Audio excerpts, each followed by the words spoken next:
Right now, you're losing a lot of distance by going kind of around the wall. Look how backed off this pallet you are. That was a really good play to come back here. So if we go just like, you see he has a toolbox still? No toolbox. Toolbox is gone. You actually want to be like more confident in your aim and wait for them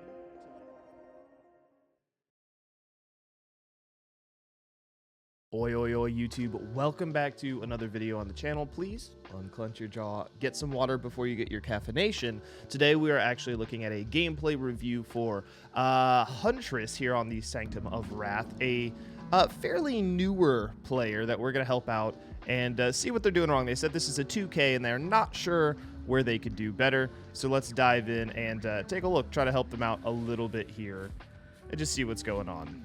This is a particularly interesting map for Killer, especially because that center area is, it's very hard to circumnavigate because you have to go up it to get anything done. But good job finding somebody. You checked out your gens.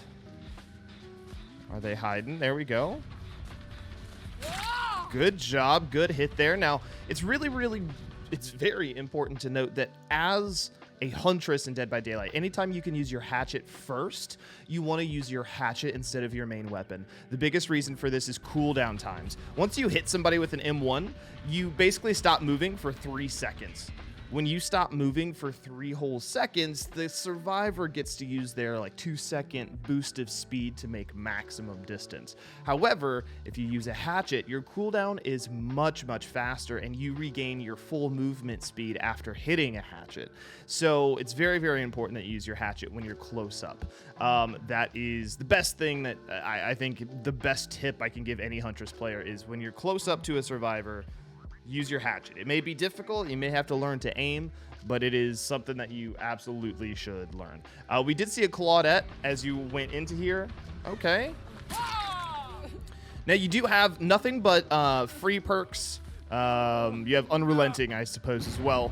But otherwise you have Surge, Sloppy, things like that. So not too big of a deal. Perk-wise, I think we're going to really focus on just getting better with the killer specifically instead of the perks. But so where did that Claudette go? I have a feeling the Claudette was sort of hiding closer to where you sort of were when you were chasing that Jake. Good job, Bitter Murmur, giving you some info. No, they're all 3 right here. Okay. You went for the one closest to you. See, again, another good hatchet situation. It's not the end of the world, but as you start to scale up and get better, you need to save time everywhere that you can. So you need to use your ability. So there's 2 Davids. Good pallets done there. Are we going for any lofty hatchets? No, that's the thing about playing Huntress. You have to ask yourself, like, okay, why are we playing Huntress if we're not going to use the ability? That's a big question you got to ask yourself. Why am I using this killer if I'm not going to throw any hatchets? And a lot of that is fear. If I miss, then I waste tons of time. But if I don't miss and I just M1, then I'll perform better. Be willing to miss, all right? Be more willing to miss your ability than you are to win in some cases, right? I think it's very important that killers learn how to use their ability. The only way they learn it is by doing it and messing it up a lot. And that's okay when you go in to play killers like Huntress or Trickster or even Pyramid Head, where they have tough aim and they're not exactly easy to use initially. Don't go in with the expectation to win. Go in with the expectation to figure out how to use that ability and make the most out of that scenario, right? See, that would have been a great hatchet area. The minute he was unhooking, right? Like, the minute he was unhooking, when you caught him right back here. So he's going up. And then you pull back a hatchet right now. Aim a little to the left of where Jake is so you fully hit David. Right? If you pull back a hatchet, just toss it. Boom. David goes down. And then you have a faster trade than if you wait in M1. In this case, you M1 and Jake gets away and David runs. So, you know, interesting little swap there. I think the David used Dead Hard. It looks like the David unhooked and he Dead Hard right through you, which is going to happen a lot if survivors have like Borrow Time, Dead Hard, like that sort of loadout. Super good mind game. A little like it lacked a little finesse, right? This kind of mind game works specifically for newer survivors, right? So the one thing here is when you do this mind game, right? Because it looks like you're trying to move forward and then double back. You want him to think that you're going around so that he hits the window that's over here. To do this a little bit more effectively, you'll need to push yourself a little further down the path. A lot of survivors, as they get better at looking behind them, so say this is the wall you're looking at right now. So this is the rough structure, right? So we have this, and then you have kind of this, and then this. And you have the pallet like right here, right? I guess this structure is a little shorter on one side. So this is the whole structure, right? There's the pallet, here's the window, here's where you are. So a lot of survivors, as they get used to looking behind them, will see that your red stain's not really there, and they'll actually just run around. And they'll wait at this corner. So that if you double back, they just go, huzzah, I got you. I don't have to do anything. So these kind of double back mind games, you have to make them convincing. So that means that you have to usually walk further forward and show your red light almost as if you're turning the corner and then double back. It needs to be very, very convincing. And this is something you got to work on. This has a lot to do with your movement as well. This also means that you need to be hugging this wall, right? Right now, you're losing a lot of distance by going kind of around the wall, if you will, instead of hugging it more tightly. So that's also something to work on, is hug that wall. When you're looping things, if you loop them tighter than survivors, you're going to catch them exponentially faster than if you're walking around things very wide. And I recommend that when you're learning how to hug things tightly, use your WASD mouse, or your keyboard, not your mouse. Use your keyboard to hug things more tightly, and use your mouse to still continue navigating the normal direction you would be looking. So in this case, remember to listen for gens, right? If you don't hear the gen firing, nobody's likely on it. There are some cases, like Haddonfield, where this isn't the case. Here you go. You see the Claudette here. Not a bad idea to double back. See, the first time you use your hatchet, and I call these like micro decisions. That's probably like, I'm not trying to be pretentious, but you have to ask yourself, when you pull back the hatchet, do you have line of sight to hit that hatchet? God, no. You know what I mean? There's no way you're hitting that hatchet right here, right? So I think there are moments when you're playing Huntress, you have to ask yourself, can I hit a hatchet right now? If survivors are too close, like here, never pull back a hatchet.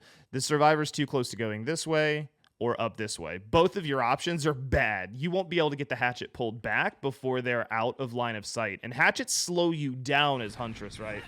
So when the David was unhooking earlier, it would have been a lot better because it had better line of sight. Okay, she kept holding W, so that's good. Okay.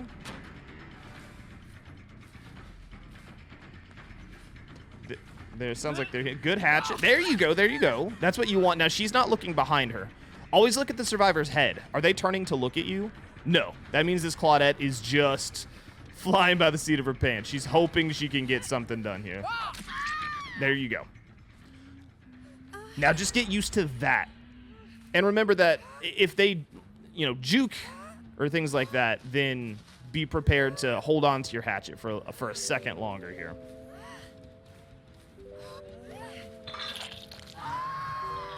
All right, so we don't have barbecue and chili, but you did see Bitter Murmur send somebody this way, and I think you remembered that, which is good. This is a good starting spot to be in as a player, is remembering, where did I see a person? Where did they go? What happened to that person? And then tracking that down a bit. You remember this gen had progress, so you're coming back to it. Doesn't seem like it got more progress over time. Okay, maybe check the middle gen. Okay, I don't hear progress there either. And checking Shack Gen. Now, walls can obscure sound, so do be careful with that, but... And then back around. Now, a lot of people say you're camping hook or something like that, like survivors with less experience. In this particular case, you've literally walked the entire map, and this team has sort of put their teammates in a bad position. At this point, as a killer... It's a little dirty, but honestly, looking at this bar, and I've made a video on this, but this bar is divided in two. So let's say that this is the entirety of that health bar. So this is divided in two. You have 60 seconds of it. Oh, that is a All right, you got 60 seconds of it, right? And then you got 60 seconds of it. All right. This is stage 1, and then this is stage 2. Stage 2 is struggle stage, right? If you look at this bar here, this bar is almost to stage 2. Which after that means like if they hit stage 2 and you hook them again, they die, right? So at this point, knowing they are so close to stage 2, I would take advantage of how skittish their team was, and I would kind of get a little closer to that hook a little bit, right? You gave them an optimal 45, 50 seconds to get an unhook. And see, this is kind of what happens when you don't. Now they get to unhook and get away, and you're so close to them. Oh my God, David. All right, good hatchet. Do you see how fast that recovery was on the hatchet? You got to hit the hatchet and then like be moving immediately. Now, you can't play around down like pallets here. Like there's a lot of pallets in Dead by Daylight you can play around. If they're unsafe, if they're around short loops, you can't play around these, and you shouldn't try to, right?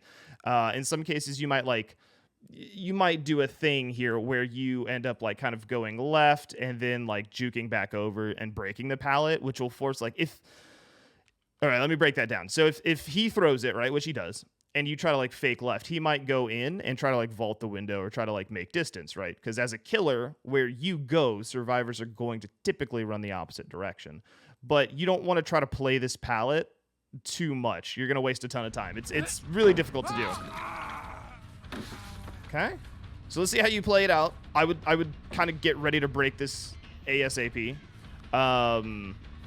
He's gone. Okay, it worked out for you. Typically, smarter. That was a very ambitious throw, and you almost had that. Good job. Okay, so what are we doing? We're going back for Claudette now. Okay, so this is definitely a bird in the hand is worth 2 in the bush, right?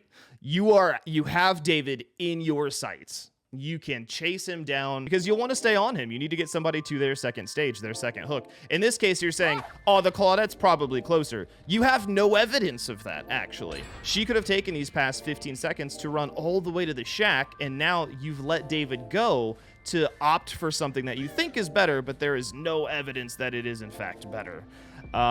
This was probably, I would dare to say for most of the match, the biggest misplay that you could make. And that's not a shit talk thing, but I think sometimes we do this as killers where we go like, I'll let off of him because somebody else is closer, but we don't know that somebody's closer. We're just assuming.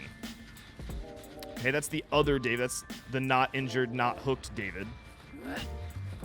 And now because of that, so now if we look at this just straight up, this David is not injured, which means the time that you spent chasing the other David, it's all wasted. None of it matters really. Like he has to heal for 16 seconds or whatever, but that's about it. So you're ambitious with your hatchets. You're far more comfortable now with your hatchets than you were. And I will say this particular hatchet throw around this loop here, saucy. Keep those coming. That is good. When you're throwing over these rocks, you always need to angle your hat. Like if your horizon is here, you always need to angle it a little bit higher. This worked out, surprisingly. But when you throw over rocks typically or over obstacles, you'll want to aim actually a little higher than normal because of the height of the hatchet. If any part of the hatchet touches the rock, for instance, it'll just break it, right? And we kind of see this later. So get used to taking more measured tosses, right? I'm glad you're throwing. That is step 1. The other thing I do want to remind you of is, again, you are running around obstacles so wide here. So if we take a look at this, look how backed off this pallet you are. Oh my, look, this is the rock. There is like 4 meters between you and the rock. Now, I know that you're not trying to take the stun, but you could not take the stun by just like sliding to the left. You know what I mean? So just be very aware, and because this is more indicative of like long-term chasing, is you're giving the survivor a lot of space to make distance. All right, aim our horizon up. We covered that a little bit. Because you're angled down. Do you see how you're kind of you've angled your camera a little bit low, right? Like if this was you as a killer, you're kind of looking like this, right? Instead of like sort of up. Does that help you kind of visualize that a little bit more? So definitely like look over things. You have 1 hatchet left and you're scared you're going to miss it because you haven't been successful.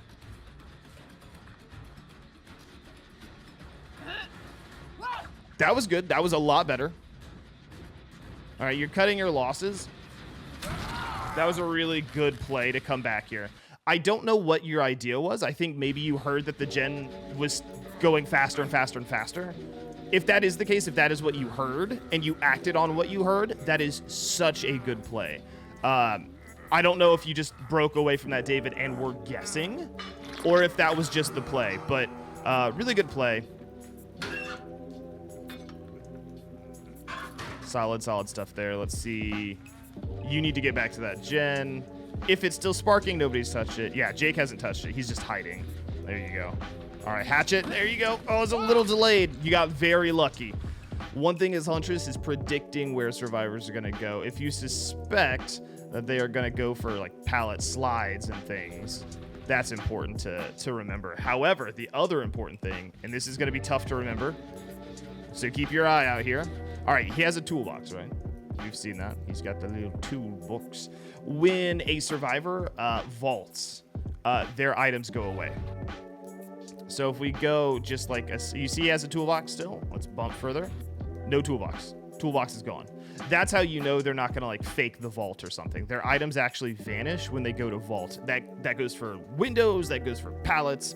Their animation doesn't have them holding the object. So that's something you need to be aware of. As a Huntress, if you pull back now, boom, easy hit, right? So it's little things. That's going to take a lot of time to get used to, but it's little things like that that are going to be incredibly powerful. Now, did you still hit him? Yes. But as survivors get better, you have to get better as well. We do have a window. All right. Good hatchet. Very close. That was a risky one. So I think...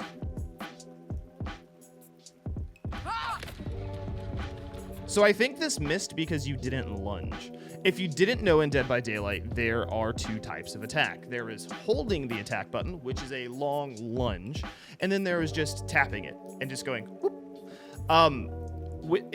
When you see a survivor going for this kind of vault, you can almost always hit them, like especially from where you are now.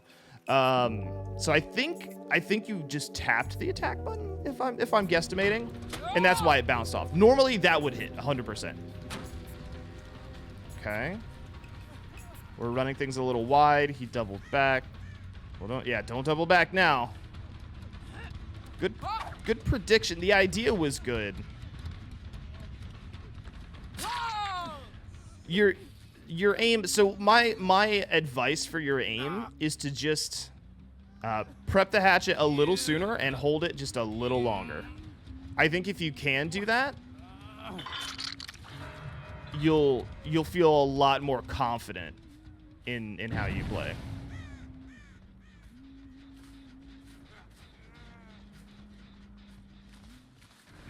Good job not going for the injured guy. Really good job aiming that hatchet. Now, good hit. Just be careful going forward. And like, practice kind of makes perfect. That was a good dead hard, actually. Let's see what he does here. Okay, so this is... Yeah. I think you know what happened here. You don't want to do this, right? Like, David is on the other side.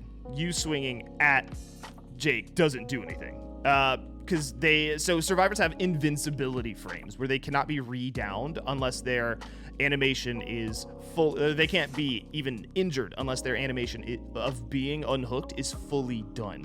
In this particular case, the best thing to do would be continue walking around, like walk around and hit David. But until this person is fully unhooked, they can't even take damage, which means you cannot even proc borrowed time. So this was pretty mature, like knee-jerk reaction, just like, bah! And all right, and that did end up. All right, yeah, slow down with the hatchets. Like, okay, use the hatchets. Like, using them is not bad, but slow down with them, right? Pull it back and wait for them to fishtail. Wait for them to freak out, right? So pull the hatchet, and now that he knows, he's like, oh fuck, I'm out in the open. He's gonna do a lot of this shit and spin circles and try to get you to miss, right? In some cases, they might just like hold W, but hold the hatchet down. Just for like a second longer. Once somebody if you're holding the hatchet and they go this way and then they go this way and they're like, oh fuck, they haven't thrown it yet, they're gonna sort of panic. And at that point, it's not about you aiming your hatchet to try to compensate for them. It's about you holding the hatchet in place and watching them swerve. And as they swerve out and then they come back in, then you release the hatchet. right where you were aiming the entire time. So with Huntress, you don't want to be like throwing your aim around. You actually want to be like more confident in your aim and wait for them to like swing into your shot. Does that kind of make sense? Does that land, right? Mouse sensitivity might be a big part of this as well. If you're not used to doing things like that, your mouse sensitivity may have betrayed you a bit, and that's why you went woo and threw it way out in the in the distance. I will say at this point you might get a 2K, but you have, it says 7 hook states. I think one person went to stage 2 on their first hook, but you're not doing inherently bad. But you definitely don't want to camp this hook either. Yeah. You want to go back to the gen. There's only one gen left. Like gen pressure.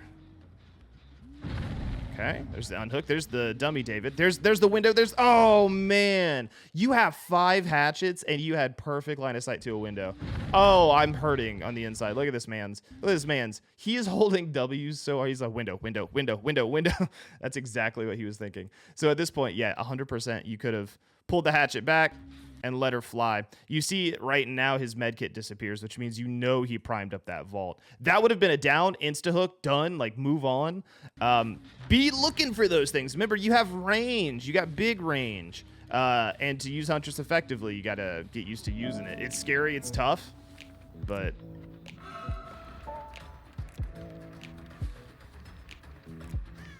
yeah, use your headset. Use your headset, follow scratches. So we'll break that down real quick. Okay, so here, like with my headset, listening to your audio that wasn't even live, I can kind of hear he's going off this way. The scratches also scratches get weird, right? Scratches kind of look like they went this way, but they also, you see some scratches here, right? So you gotta listen, right? Use the headset, listen, and then just follow the scratches. If this wasn't too bad because you didn't actually check the locker, I was scared you were about to though.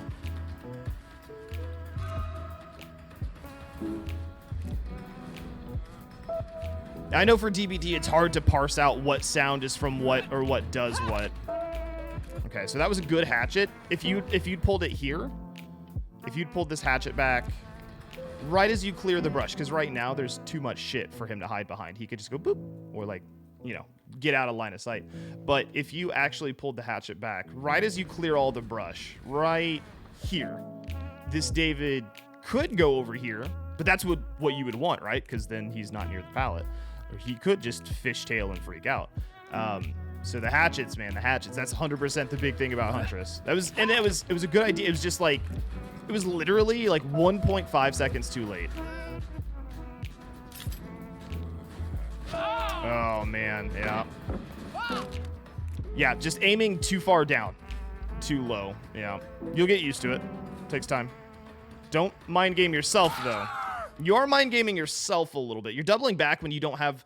So here's how doubling back works. Doubling back is something that you do when you are close enough to the survivor to M1 them, or when you suspect that they are going to vault. In this case, I don't inherently blame you. He could have vaulted that for sure, but typically survivors are going to vault pallets when they feel like you could M1 them if they don't, right? They need to feel your breath on the back of their neck in the weirdest, creepiest sense, right? They need to feel like you're about to M1 them. So you're doubling back when there is too much space here, right? You have to be a little bit closer. Typically, right? Typically. Some survivors will panic, but don't rely on them just panicking. If you see that they panic, then you adjust, right? But in this case, you are not close enough to make this happen. You need to be closer to make double backs more effective. And you need to, as you come around, you need to be like, all right, he's going to think that I'm close, so I need to now double back. Right now, if you lunged, you wouldn't be able to hit him.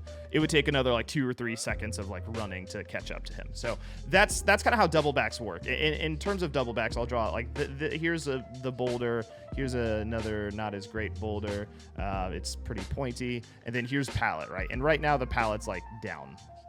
Right. So if you're here on the outside and this like let's face it, he's here. This isn't close enough, really. Like that's not really, even here, it's not necessarily close enough.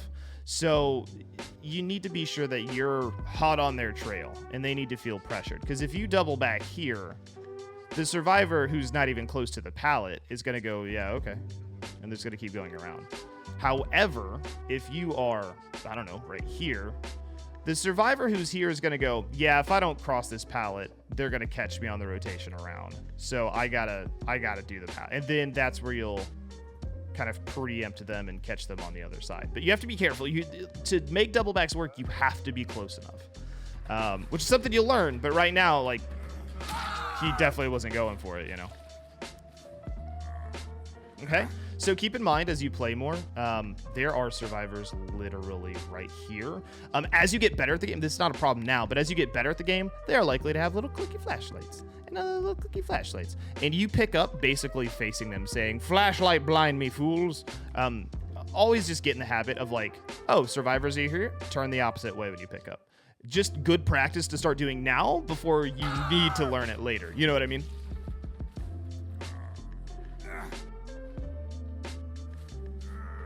Okay. Now at this point, you really don't have many choices but to like camp the hook out a little bit. That is a dead David. I forgot about that. So you're going for the nearest door. That's a misplay because you know that there were two survivors like earlier that were running for the other door. I think your thought process was they're too far gone. I can't get to them. But oh, you're not even going for the door. You're just reloading. I could be wrong about this, but I don't think I am. Yeah. Yeah. So doors take, I think, what, 20 seconds to open? In theory, they had only just gotten to the door, maybe had gotten like 2 or 3 seconds on it. I think you could have pressured that door a lot more effectively. Yeah, 100%. So at this point, you said you 2K'd. I'm interested to see how they fumble this. Does somebody get cocky at the gates? Okay, remember to tilt your camera up a little bit. Oh, they absolutely fumbled it. Jeez, oh Pete's. Okay, yeah. So typically this would have been like a 3K round.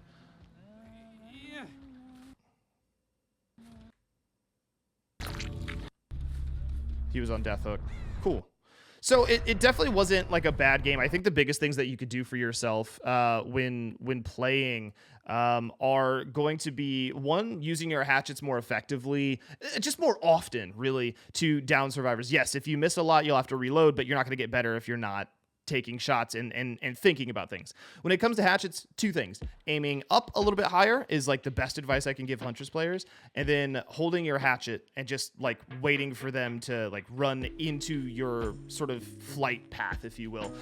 The other thing that I think is going to help you exponentially is not wasting time, right? Don't chase somebody only to like let them go and things like that, right? You always got to kind of be on somebody when gens are flying. You know, you're playing a game where time is your biggest factor. You're against the clock. So yeah, 100%. I think that there was a little bit of wasted time. There were some moments where you could have hooked other people. I also think there's a lot of moments where you could potentially slug and play a little bit meaner. In this case here, I know the idea is like, oh, hook the Claudette. But also, if you just drop the Claudette and then go after the David, then, I mean, the Claudette's not been hooked yet. The David's already injured. You could get a hatchet to him. There are moments where, you know, slugging, playing a little bit meaner, things like that. But again, what we kind of see here in a little bit is you end up like chasing this David away for virtually nothing. You get nothing out of it. And in this process of playing around the world, you definitely end up losing quite a bit of gen progress. And we see here that like you chase this David, and then you sort of leave him to go find a Claudette that you assume is sort of hiding. And while you're doing that, gens are getting pushed. You already lost 1 gen in that transaction, and then a few seconds later, you lose another gen pretty quickly. So I think there's a lot to just sort of tighten up. I think you have really good instincts. I think you definitely watch creators. You're soaking in the knowledge. So just tightening up some of the instincts, I think, will be a lot better. And I think you have a bright career. I don't know if career is the right word, but you have a lot going for you, right? I think working on your ability is a lot better than working on what perks you bring. As your ability gets better, the perks are only going to make that better. So, yeah, thank you for submitting. I appreciate it a ton. I'm very excited to be doing a Trickster gameplay review next. And, you know, just stay out there. Just keep practicing. Don't be afraid to miss, and don't be afraid to lose. Losing is not you being dumb or a bad person or whatever. Losing is just you learning, right? And looking at it as such is going to be monumentally helpful. So thank you for submitting your gameplay. It's very brave of you. I know this was a little bit of a longer one. There were some fun moments to talk about. Thank you guys for watching. And if you want to submit your own gameplay review, hit up our Discord in the links below, and you can submit your footage, whether you're on console or PC, besides Nintendo Switch, and we would be happy to give it a shot. So thank you guys for being here. I'll be praying to the entity. See you next one.